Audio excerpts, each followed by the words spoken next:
Pessoal, hoje nós vamos falar sobre DFA e DFM. O que seria DFA e DFM? DFA, Design for Assembly, e DFM, Design for Manufacturing. Seria um projeto, pessoal, para montagem e projeto para manufatura. Essas duas ferramentas são duas ferramentas voltadas a desenvolvimento de novos produtos em engenharia, pessoal. São ferramentas importantíssimas, tá? Nós vamos ver nos próximos slides. São ferramentas que nos ajudam a diminuir os custos antes de se fabricar o produto e o processo. Ou seja, existe todo um planejamento para que nós consigamos reduzir brutalmente os custos e depois sim, fazer um protótipo e iniciar a produção em série. Ok? Vamos dar uma olhada, pessoal? Design for Assembly, projeto para montagem. É um método de projetar os componentes de um produto com o objetivo de tornar a montagem mais fácil. Sim, a ideia inicial do Design for Assembly é ter um projeto com uma montabilidade muito boa, ou seja, eu consegui montar muito rapidamente esse produto. Para isso, vamos estudar os componentes, vamos estudar a forma como nós pegamos esses componentes, como nós conectamos esses componentes, todos os processos envolvidos para a construção desse produto, minimizando todo o tempo de ciclo de construção desse produto, ok? Também é uma ferramenta que possibilita ao time de desenvolvimento de produto reduzir os custos do produto, diminuindo o número de componentes do mesmo, facilitando a montagem. É isso, né, pessoal? É a redução do tempo de ciclo, melhorando todas as montagens envolvidas nesse produto. Design for Manufacturing, pessoal, é o projeto voltado à manufatura, ou seja, uma análise já detalhada de como vai ser a sua manufatura antes de se construir as ferramentas, antes de colocar essas ferramentas nas máquinas, para você compactar muito o custo desse ferramental, ok? Então, é um método de projetar os componentes de um produto com o objetivo de tornar a manufatura dos componentes mais barata. Sim, então nós projetamos o nosso produto já de olho na nossa manufatura, ok? Ou seja, projeto para manufatura, projeto do produto para a manufatura. Também é uma ferramenta que possibilita ao time de desenvolvimento de produto reduzir os custos com a manufatura dos componentes do produto, diminuindo assim o custo final do produto. É verdade, né, pessoal? Ou seja, se eu tenho um produto o qual eu já sei que a manufatura vai me custar mais barato, obviamente esse produto também vai sair mais barato, ok? Bom, pessoal, é sabido através da literatura, tá, que 70% do custo do produto está voltado ali, é determinado pelo projeto do produto. Ou seja, se o projeto é mal feito, se o projeto não leva em conta a manufatura desse produto, se esse projeto não entende que o produto em si tem que ser simplificado, o produto já nasce com um preço muito caro. E se não olha-se também para a manufatura desse produto, a mesma coisa, o processo de manufatura fica muito caro. Então, para que serve o DFA e DFM? Para compactar esses custos, ok? Princípios do DFA, pessoal. Quais são os princípios básicos do DFA? Minimizar o número de componentes em um produto, sim. Então eu tenho um produto, se você começar a complicar demais esse produto, colocar muita arruela, muita porca para montagem, colocar muita operação que não precisa, obviamente você vai encarecendo esse produto, não é verdade? Projetar componentes que tenham características de alto posicionamento, essa é uma característica também bem bacana do DFA, que ele mostra pra gente essa teoria. Por exemplo, vou alocar uma mola em um determinado furo, ok? E essa mola, se você não tem um posicionamento ali, não tem os convites, não tem um escariamento desse furo, você não consegue colocar a mola com facilidade. Então a ideia é sim criar meios onde você vai colocar essa mola com muito mais facilidade. Então você cria chanfros, lá no fundo do furo você cria escariados, para que a mola seja alocada muito mais rapidamente se for inserida manualmente. Esse é um conceito aí do DFA. Minimizar e eliminar a possibilidade de reorientação dos componentes durante a montagem. Ou seja, eu tenho um pino que tem 2 chatos nas pontas deles, por exemplo. Se eu tiver que, na hora que eu for montar esse produto, eu tiver que virar em uma determinada posição porque um chato é maior do que o outro, isso não é legal, pessoal. O DFA não mostra isso pra gente. O que ele nos ensina? Faça os dois chatos exatamente do mesmo tamanho, para que qualquer um dos lados que você coloque, você já consiga fazer a inserção desse pino aí no produto, ok?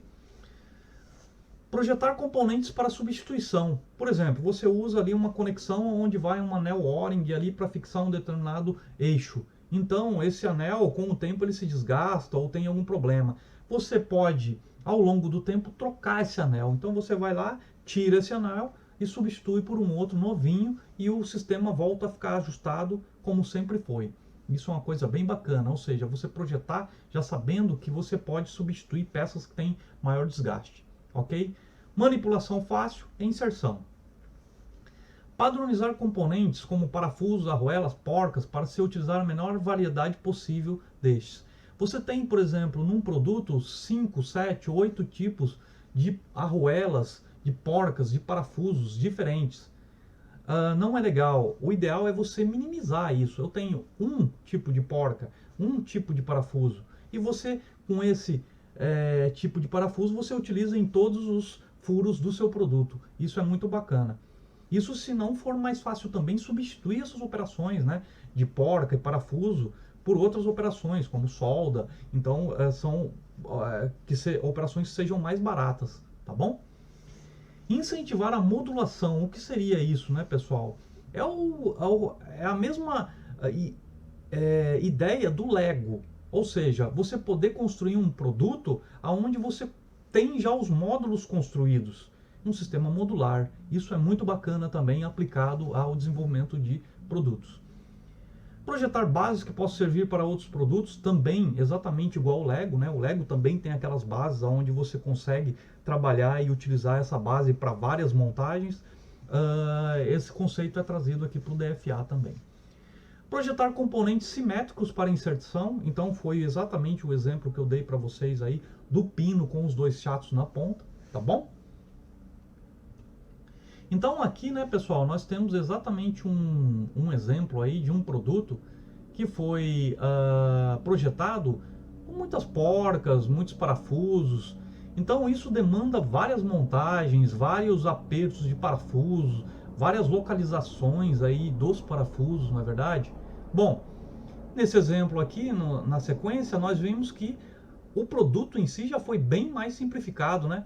Ou seja, eu desço aqui com o meu eixo, encaixo nos furos que foram estampados e eu tenho o mesmo produto, praticamente a mesma função, ok? Então esse é um exemplo aí de produto simples, né? Um exemplo simples aí de como se utilizar aí o Design for Assembly, tá bom? Ou seja, a simplificação para a montagem, ok? Vamos lá falar sobre os princípios, pessoal, de Design for Manufacturing, ou seja, o projeto para a manufatura. Minimizar também o número de componentes de um produto, então, teoricamente, quanto menos componentes o seu produto tiver, menos operações, melhor para a manufatura, melhor para fabricação, ok? Padronizar os componentes e matérias-primas. Os componentes nós já vimos por quê, né? Porque padronizar. Então, se eu tiver um número menor de arruelas, um número de tipos de arruelas ou de tipos de parafuso, isso me ajuda bastante. Mas matérias-primas, pessoal, por exemplo, eu tenho um setor de injeção, onde eu tenho, nesse setor de injeção, 30, 40 tipos de matérias-primas diferentes. Poxa, será que não é o momento de se pensar em diminuir o número de matérias-primas para 10, 15? Por que isso? Porque quanto mais matérias-primas você tem no sistema, mais administração você precisa de todas essas matérias-primas, compras, logística para trazer essas matérias-primas, né? Então, quanto menos matérias-primas você tiver no seu parque fabril, muito melhor e muito mais barato, ok? Então, a ideia aqui, sim, se você vai projetar um produto novo, por que não verificar se lá no seu parque fabril já não tem uma matéria-prima o qual você pode já utilizar no seu projeto. Aí você não vai estar criando uma matéria-prima nova, ok? Padronizar os componentes com parafusos, arruelas, porcas, reduzir reorientações, o mesmo caso do pino chato lá, simplificar e reduzir o número de operações, No Design for Manufacturing, você observa nos detalhes a redução do número de operações. E você busca com ênfase reduzir o número de operações na manufatura, na fabricação. E especificar tipo de superfícies e rugosidades. Isso também é importante, né, pessoal? Você vai fazer um produto, você precisa saber exatamente qual o tipo de superfície que você tem que oferecer para o seu cliente. Isso impacta bastante aí nas superfícies de fabricação, porque quanto melhor o acabamento o cliente quer, mais cara a peça fica. Por quê? Porque o seu processo também vai ter que ser bem refinado, vai ter que ter um acabamento muito bom. Isso vai encarecer aí o seu processo de fabricação também. Isso é visto no Design for Manufacturing. E por que tudo isso, né, pessoal? Só para relembrar, tanto em DFA como DFM, você não construiu nada ainda. Você ainda está na fase de projetos. Ou seja, tudo que nós estamos falando aí, você ainda não construiu nada. Então, Design for Assembly e Design for Manufacturing são projetos ainda. Você ainda está avaliando todos os custos e está melhorando tudo isso na fase de projeto. Ok? Então aqui eu tenho alguns exemplos de manufatura, o qual alguns nós temos que evitar e alguns nós podemos utilizar. Mas isso é só para mostrar para vocês como a manufatura, se você não projetar, se você não identificar os problemas no produto que você está projetando, você não tem condições de fabricar. Ou você pode até encarecer muito a fabricação. Vamos lá, pessoal, olha só o exemplo número 1. Você faz um furo lá, o qual o fundo dele é reto. Puxa, você vai ter que construir uma broca com um fundo reto. Nós não fazemos isso, né, pessoal? As brocas padrão que são construídas, elas têm aqui esse formato cônico na ponta dela, que são mais baratas e já estão no mercado. Para eu construir esse furo aqui, eu tenho que construir uma broca reta. Isso custa caro, tá bom? Então essa situação aqui é bem difícil e muito cara também. Já o número 2 é uma situação usual. Todo mundo faz furo desse jeito, com um furo cônico lá no fundo, ok? Já o terceiro tipo, né, pessoal? Nós temos aí um rosqueamento lá no fundo do furo reto também. Ou seja, nós temos dois problemas aqui. Primeiro que a rosca não chega no fundo reto. Ele tem aqui, né, um cônico aqui na rosca aqui, ele não chega desse jeito aqui. Então, isso aqui é impossível de se fazer. Em segundo lugar, nós teríamos que ter um furo com o fundo reto. Não é legal também em manufatura isso, né, pessoal? Ou seja, isso aqui seria uma operação impossível para se fazer. Já o número 4, sim, é uma operação bastante possível e é uma operação usual, né? Ou seja, eu tenho rosca até o final do cônico aqui e eu tenho um furo também cônico. Ou seja, essa seria uma situação usual e mais barata. Para isso que serve o Design for Manufacturing, para você detectar no projeto quais são os problemas de manufatura, ou seja, de fabricação. Esse furo aqui também, né, pessoal, um furo totalmente curvado. Isso é impossível de se fazer numa manufatura normal. Por quê? Porque as brocas são retas. Então, quando ela entra, ela não faz curva, né? Ou ela fura na vertical ou ela fura na horizontal. Então, esse modelo de furação aqui não tem condições de fazer num bloco metálico. Esse tipo também não dá para se fazer. Por quê? Porque não tem entrada aqui, ó, para fazer esse furo vertical, esse furo intermediário aqui. Não tem entrada para fazer. Já o número 7 aqui, você teria condições de furar e é uma condição totalmente possível de se executar. Então, o que eu quero enfatizar com esse slide aqui, pessoal? É que a determinação do tipo de manufatura seu pode não só encarecer, mas também inviabilizar um modelo de fabricação, ok? E isso tudo é verificado antes de se produzir uma determinada ferramenta, ok? No Design for Manufacturing ou Design for Assembly. Vamos seguir aqui. Aqui eu tenho um molde, pessoal. O que é um molde? O molde é uma ferramenta para injeção plástica.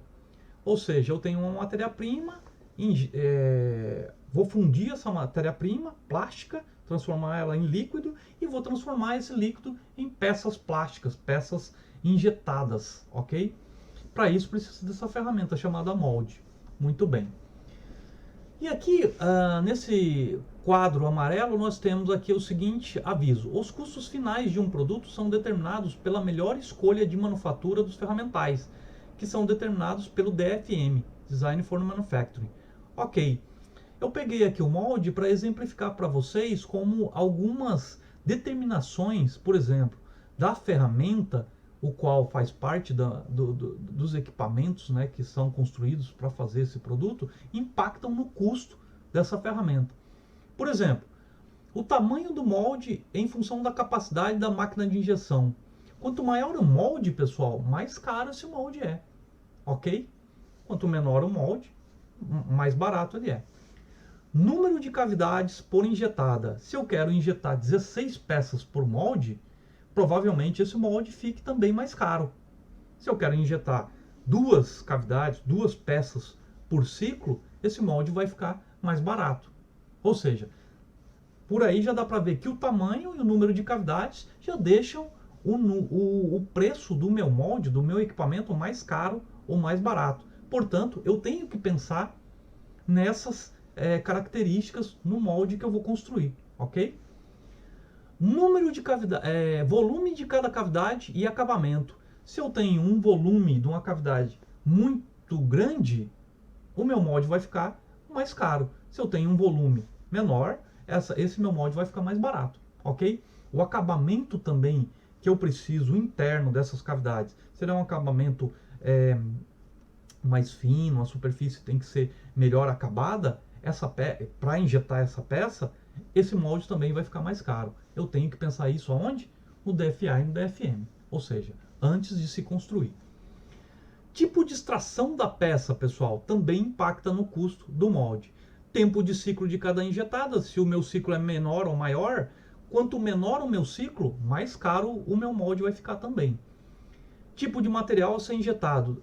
Existem materiais mais fáceis de ser injetado e materiais mais difíceis de ser injetado, ok?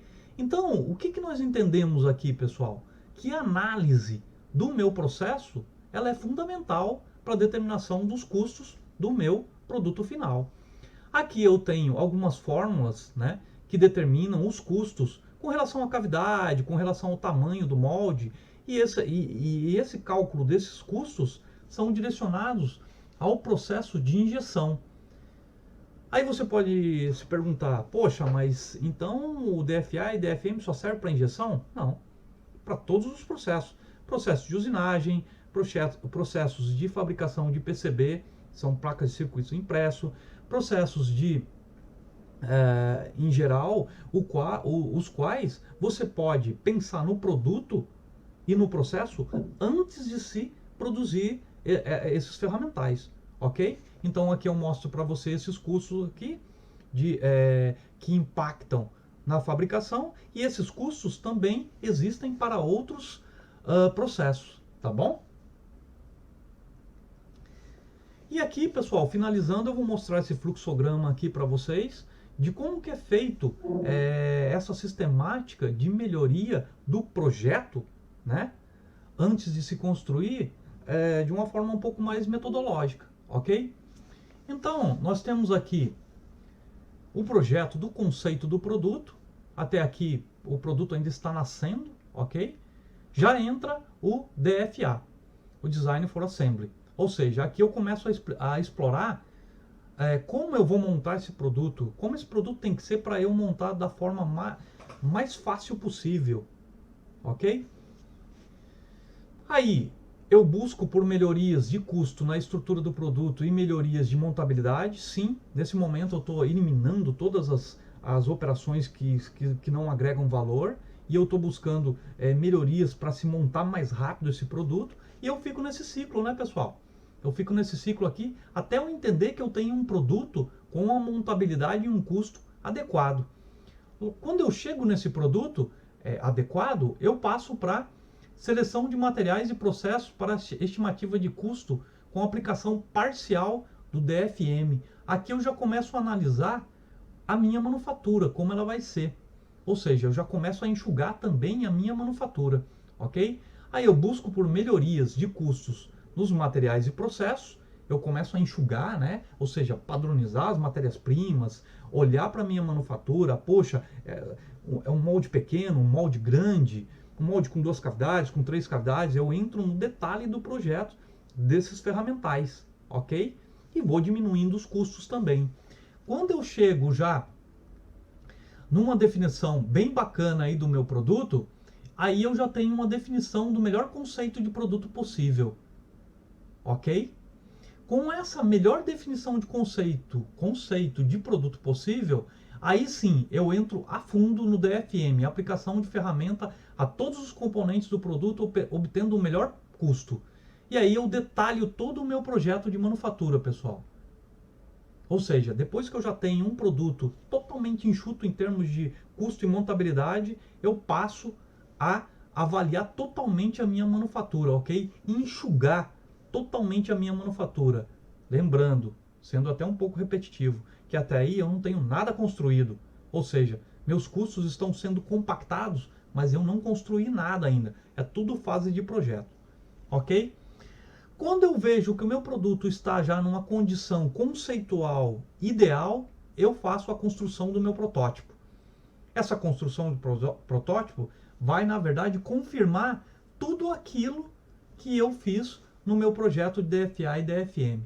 Com o protótipo em mão, você tem condição de verificar se o seu produto tem uma montabilidade muito boa, se os custos deles estão adequados e se o seu processo também está com os custos bem reduzidos para a construção desse produto, ok? Logo depois que você certificou que o seu protótipo está ok, aí vem a produção em série e a aprovação dos primeiros lotes aí. Ok, pessoal? Eu queria mostrar essas duas ferramentas muito interessantes, DFA e DFM. Eu espero que elas sejam bastante úteis para vocês aí. Esse é só um princípio da ferramenta, na verdade. Esse é um conteúdo muito extenso, tá? Se você quiser saber mais sobre DFA e DFM, entre em contato comigo. Mas é o início, é para você saber que existe e saber qual é basicamente a estrutura desse projeto fantástico aí chamado, esses dois projetos fantásticos chamados DFA e DFM. Ok? Obrigado, abraço.